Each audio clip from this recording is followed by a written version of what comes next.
Everyone, and welcome to yet another episode of the STAIR series. I am Dr. Rachna Shanbhag Mohite, a pediatric immunologist and rheumatologist from Mumbai, and today I shall be speaking to you about role of tests in rheumatology. Rheumatology as a branch is the art of recognizing patterns. What do I mean by that? Most of our diagnosis of rheumatological illnesses are based solely on clinical suspicion and a focused clinical history. So where does the role of testing come in rheumatology? So let us discuss today that when should we order tests, what tests should we order, and how do we interpret them? A practical guide for a practicing pediatrician.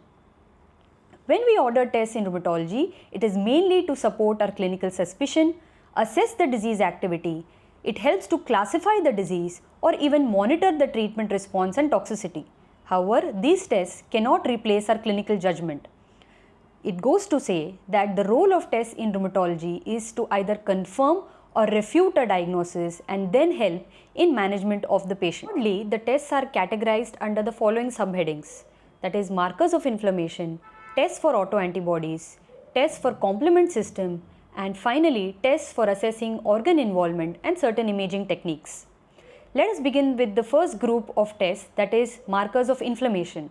And this includes a basic test such as CBC, CRP, ESR and ferritin levels. When we do a CBC, it can be the starting point towards diagnosing a rheumatological illness. For example, the CBC will indicate chronic inflammation in the form of anemia of chronic disease, leukocytosis and thrombocytosis. The ESR and CRP, being markers of inflammation, are often elevated in most of these illnesses. However, certain unique relationships between ESR and CRP must be kept in mind. For example, in patients with lupus, CRP may be normal or negative while ESR remains elevated, and similar findings can also be seen in patients with juvenile dermatomyositis. Whereas in the setting of a macrophage activation syndrome or HLH, the ESR will be very low as compared to an elevated CRP. These soft markers can give you a clue to the underlying diagnosis. Finally, ferritin, being another marker of inflammation, shows extremely elevated values in the setting of a macrophage activation syndrome or HLH. These tests are highly sensitive but have less specificity and are not diagnostic of any condition. However, like I said before, they can serve as a starting point for evaluation of any child suspected to have a rheumatological illness. Now let us move on to the more specific tests in rheumatology. However, before we go to these tests, a basic concept that must be kept in mind is the concept of high pre-test probability. What do we mean by that? These tests perform best when ordered in patients with high clinical suspicion. Let us look at an example. ANA, as we know, can be positive even in 5 to 15% of general population. Therefore, when a test of ANA is ordered in a clinical setting where a child has signs and symptoms of lupus, a positive test will help us confirm our diagnosis. Whereas when the same test is ordered in a normal child, will misguide us to further evaluation for lupus.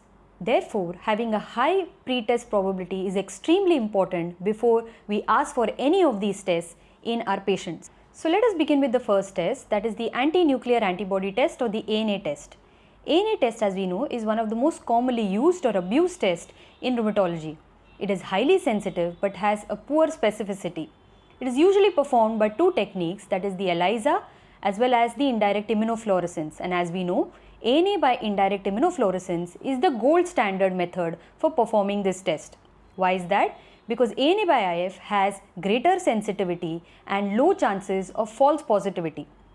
Also, it offers additional value or additional information in the form of degree of positivity, where the report tells us whether it is 2+ or 3+ positive, the titer at which the positivity is seen, and also the type of immunofluorescence. For example, a standard ANA test would give you either an immunofluorescence like homogeneous or speckled, and this can guide you towards the specific autoantibody present in the child. So what are the common indications where a ANA test is ordered? Number one is a young female or a boy having signs and symptoms of systemic lupus erythematosus or features suggestive of mixed connective tissue disorder. It is also included in panels where evaluating a girl or a boy presenting to you with pyrexia of unknown origin in order to screen for connective tissue disorders.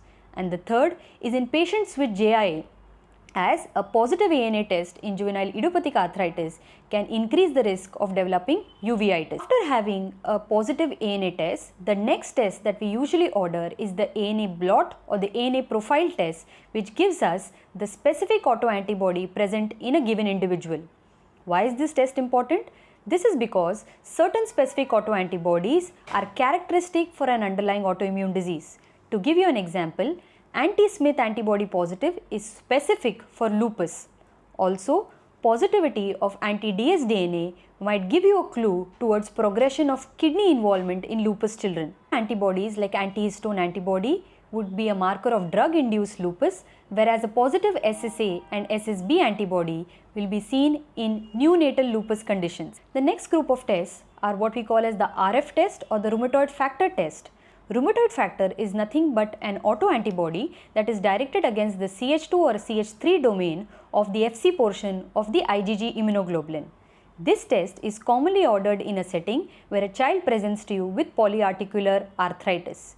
This test being positive helps us classify the child as RF positive polyarticular juvenile idiopathic arthritis. High titers of RF can be seen in conditions such as polyarticular JIA, Sjogren's syndrome and mixed cryoglobulinemia.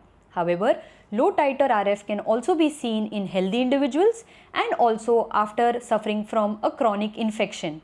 Therefore, a single test is not conclusive and it is often repeated after a gap of 3 weeks. In the setting of arthritis, it helps us to prognosticate the disease because individuals who have RF positive arthritis are more prone to having an aggressive disease course and are prone to developing joint deformities if not treated in time. The next commonly ordered test is the ANCA test or the anti-nuclear cytoplasmic autoantibody test. These tests are diagnostic serological markers, especially in predominantly small vessel vasculitis. Examples of small vessel vasculitis being Wegener's granulomatosis, microscopic polyangiitis, and Church-Strauss syndrome. These antibodies are specifically directed against two major proteins, that is the PR3 and the MPO. PR3, what we also know as C-ANCA, is predominantly positive in Wegener's disease, whereas P-ANCA or the MPO positivity is majorly seen in MPA or EGPA disease. These tests can be performed either by indirect immunofluorescence or ELISA. However, combining both these tests increases the predictive value of the test and makes it more specific to diagnose a small vessel vasculitis. Last but not the least are the antiphospholipid antibody tests. These include three groups of tests. The first being the lupus anticoagulant test. The second is IgG and IgM directed towards anticardiolipin antibodies, and the third is the anti-beta-2 glycoprotein 1 antibodies. All these three tests must be ordered together in a child suspected to have signs and symptoms of APLA syndrome. The common indications for ordering these tests are in any child having venous, arterial or small vessel thrombosis, in a child having signs and symptoms suggestive of APLA such as unexplained thrombocytopenia, pancytopenia or dermatological manifestations such as lividoreticular rash or involvement of the neurological or renal system. Third, in a child diagnosed to have systemic lupus erythematosus, it is often performed at diagnosis and then repeated at least once yearly. And finally, in any child having unexplained prolonged APTT during routine laboratory screening. The next category of testing are tests for complement system and immune function tests. This includes evaluating for C3 and C4 levels, which are often useful while diagnosing a child with lupus and while monitoring the disease activity.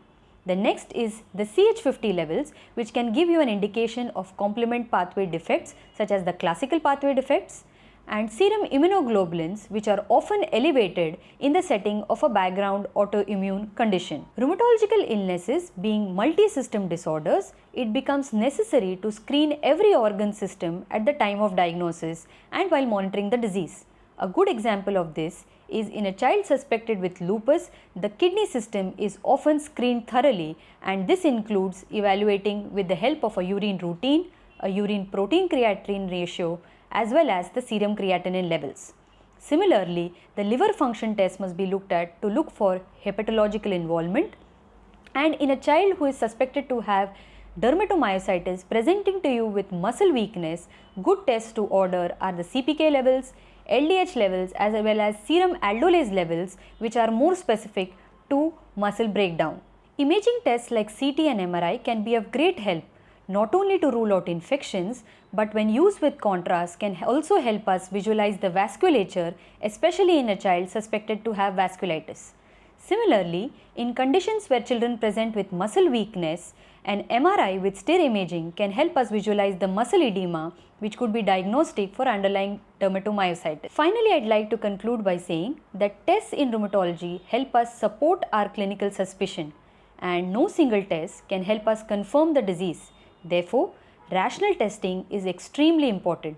A practical approach would be first to have a clinical suspicion based on detailed clinical history and examination, performing focused testing, interpreting a positive test in the right clinical context and repeating them when necessary.